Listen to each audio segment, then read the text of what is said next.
Good morning. Welcome to Forex in 4. Today is Tuesday, November 29th, 2011. Alrighty, we're starting out with the euro, and I just wanted to point out here the trade of the day that we put up yesterday on the chart of the day. You know, if you take a look at the euro, we'd mentioned I leave these lines drawn in so I know where I have my support and resistance levels. But you can see here that we had the euro rising earlier this morning. We came up, we tested this area of resistance here at 34.30, came just through it before falling back down. So essentially what we said is that support, which had been prior at 34.30, once it got broken down at this level, now become resistance. All right, and you can see that looks to be the case as we pull in towards the daily pivot here on the euro and down towards this 133 level. So what's been happening? All right, well, first euro rallied this morning because Italy got off their bond auction, all right, and the bid to cover was actually pretty good. It was about 1.5 times, which is much better than the German bond auction that tanked the euro last week. In that that auction was about 65% subscribed. So essentially what that means is that you have demand for Italian bonds, but the problem is that the yields right now are excessively high. Okay, it's up around, I think they got a 3-year auction up around 7.9% yield, all right, on this debt, which is pretty high. So, you know, right now I think there's a lot of bargain hunters out there who are picking up all of this debt at these high yields ahead of time, while, you know, the ECB works to try and figure out exactly how to stem this crisis. And this morning we've got this Euro finance ministers meeting going on in Europe where they're trying to, you know, speed up the process here, figure out how to leverage up EFSF and to do all these other things, because as these bond yields keep exploding, all right, it's going to become unsustainable for these European countries to finance the debt. But, you know, if you can get in, say, 1 or 2 auctions where, you know, you've got some short-term paper at a high level of interest, that's going to be great for investors. So I think there's a real hope that they're going to be able to come up with the process, and that it's going to take place, and that, you know, everything's going to be well and good over there in the Eurozone. But, you know, again, you still have to worry about the time that it's taken them to get to this point, and then also what they're willing to do as far as, you know, is the final solution going to be Euro bonds? Do they need to come up with some sort of fiscal union? Okay, these are all questions that need to be answered. So that's Europe right there. You can see bounced higher, but now we're just pulling back a little bit. We'll shift gears over to the British pound. All right, and you can see the pound's been moving higher this morning. Okay, get that bounce off of 155, and away we go right there. In the UK, home prices came in better than expected, so meaning they had a gain. They were expecting a gain of 1.3%. They got 1.6% for the year-over-year number. The month-over-month number, the increase was 0.4% versus no change. All right. Also, mortgage approvals in the UK came in higher than expected, 52,500 versus 51,000. All right, and then we had Prime Minister, or I guess Osborne. Well, I'm not sure exactly what he is, but I think he's a Prime Minister. No, he's not the Prime Minister. Osborne is one of the finance chiefs.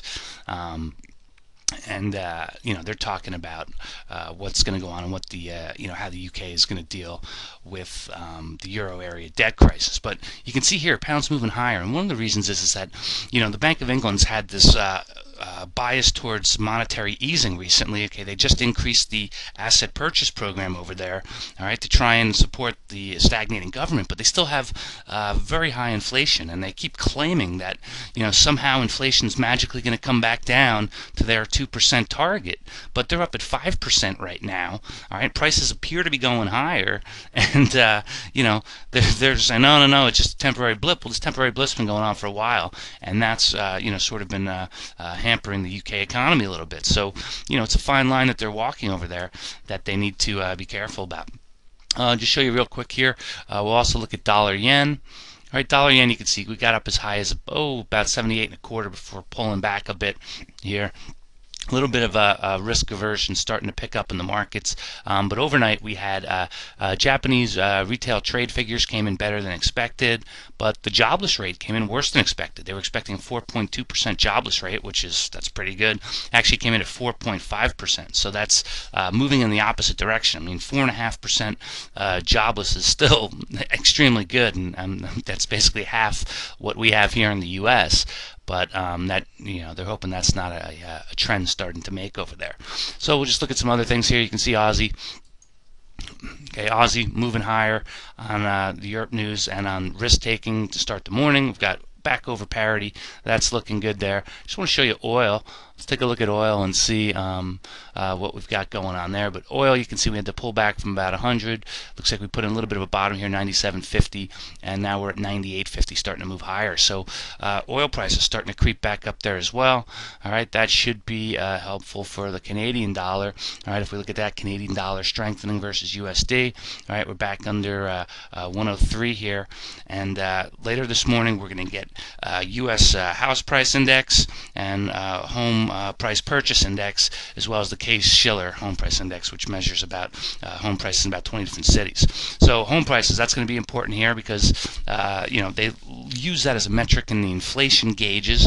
Now, I have to tell you that I think inflation is just artificially low because of the housing market. I mean, if you think about global inflation, you can really tie it all to the U.S. housing market declines. And because those declines offset what commodity prices do, okay, the government here and the Fed can come out and say, well, there's no inflation, so we're going to keep money very cheap and monetary easing going on. Well, the money flows out, and what happens? You see inflation everywhere else. A place like the UK is a perfect example. All right, so the United States, very good at exporting inflation. That's our big contribution. So we're going to wait and see what happens there with the U.S. numbers. Also to note is that overnight Fitch Ratings Agency put the U.S. outlook down to negative based on the outcome of the Supercommittee's failures to reduce the deficit, and all that essentially means, and they've already been on a negative outlook from the two other ratings agencies, Moody's and S&P, but when Fitch lowers the rating to negative, that just means that there's a 50% chance that they're going to get a credit downgrade within 2 years. So that's something to keep an eye on. And then also, lastly, there was some Eurozone.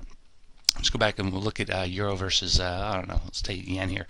There were some Eurozone industrial confidence, economic confidence, and services confidence figures that all came in lower than expected. So that's really what's been happening. Okay, not a lot of confidence going on around the globe based on the political response to the economic issues that ail us. So I mean, confidence is going to be very low. We have this hidden inflation taking place thanks to Bernanke and the Fed and dollar printing and money going out, but yet home price declines, all right, are sort of offsetting that. So at $100 a barrel for oil, or just shy of that, 98 and change, it's very hard to say that there's no inflation out there. And I mean, these guys are so afraid of deflation here in the U.S., meaning cheaper prices, that it's become anathema to them to allow a price to fall. I mean, gosh, wouldn't it be nice to pay 99 cents for gasoline again? Well, we could do that pretty easily if the Fed would just raise interest rates. All right, we'd have oil back down to $30 a barrel. They'll tell you it's supply and demand, but I can assure you that if interest rates were higher at 3%, all right, we'd have that 99-cent gasoline, which would be better for everybody because that would decrease the cost of food and it would decrease the cost of energy. Well, what's the problem? Why wouldn't they do that? Well, you got to talk about the housing market. What would happen to the housing market if they did that? Well, housing prices would come flying down too. And guess what? You talk about the banks sitting on all these mortgages. You talk about Fannie and Freddie on all these underwater mortgages, bailing out homeowners, people walking away from their homes. Well, you could just imagine how that would take place if home prices fell, say, another 25% on something like that. But at the end of the day, the longer you drag out this process, and by the way, this is a process. I mean, we're going to have to come back to some sort of economic reality. As 9% people are unemployed, and by the way, we're going to find out this Friday that the numbers are fairly similar in the non-farm payrolls report. All right, as more and more people become unemployed, and the economy just starts to slowly decrease and contract, we're going to end up with this Japan-style lost decade that they've had for essentially 20 years. So sometimes we just have to take the medicine. We need the plans to come up with to combat these issues, and frankly, no one's doing anything, as noted by Fitch Ratings Agency. So that's really what we're looking at today. We're getting a little bit of a pullback here in the markets, but we'll see if there's enough going on to keep everybody happy. But with S&P up over 1200, 1202 has been a pretty decent area of support and resistance. So keep an eye on that as well. And as we approach the Fibonacci line here, 1212, we'll see if we can bounce and stay higher. So that's what I'm looking at today, gang. Good trading to all.